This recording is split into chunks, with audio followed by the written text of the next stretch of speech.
Once upon a time, in a green garden full of flowers, lived a little blue bird named Bibo. Bibo loved shiny things like seeds and stones. One morning, Bibo found a big, shiny seed.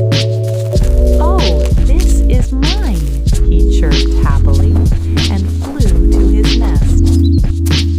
Soon, Mimi the squirrel and Toto the rabbit came by and asked to share.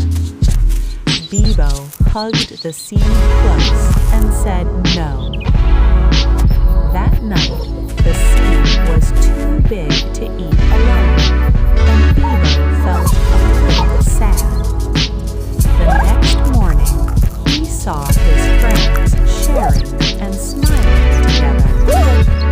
Bibo said sorry, and they shared the seed. It tasted better